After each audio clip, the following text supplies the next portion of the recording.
Hi everyone. I want to talk about something that we can no longer afford to ignore, which is the mental health of teens and young adults.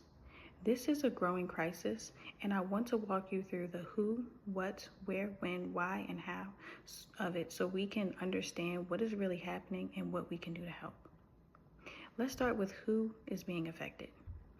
This issue hits hardest among teens and young adults ages 13 to 24.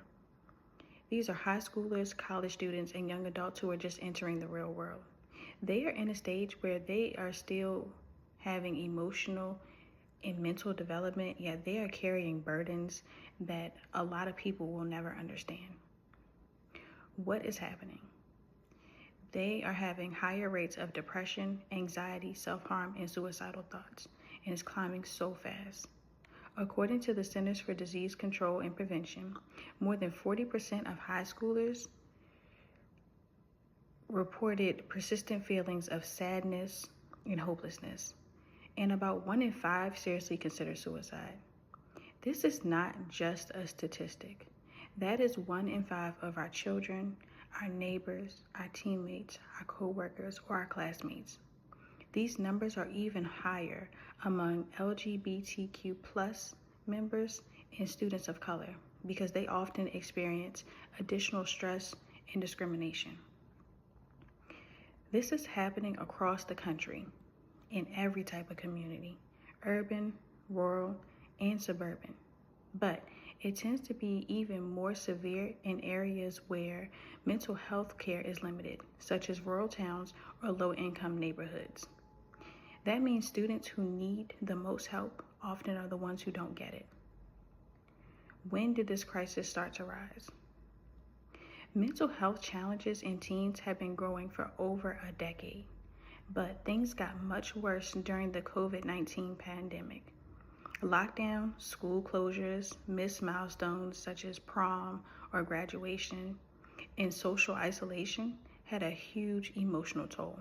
Kids lost their routines, their friends, any sense of normalizations, and some even had fatal cases of COVID-19 where they lost friends and family members.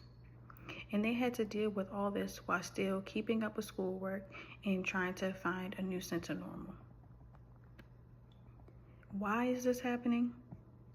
There is no single cause, but the American Psychological Association points to a combination of factors such as social media pressure, academic stress, family instability, and uncertainty about the future.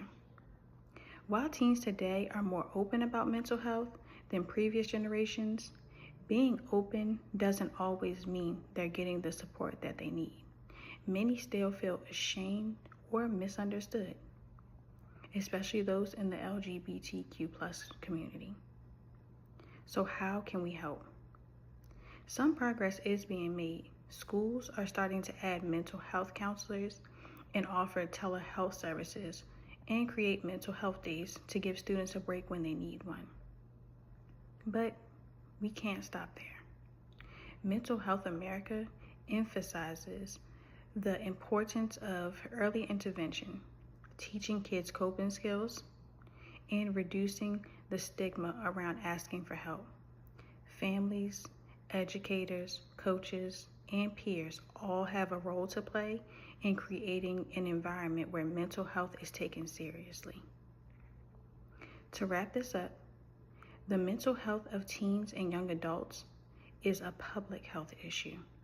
These aren't just numbers, these are people, and they need our understanding, support, and action.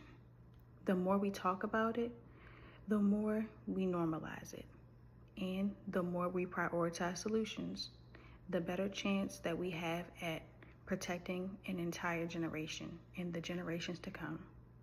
Thank you for listening.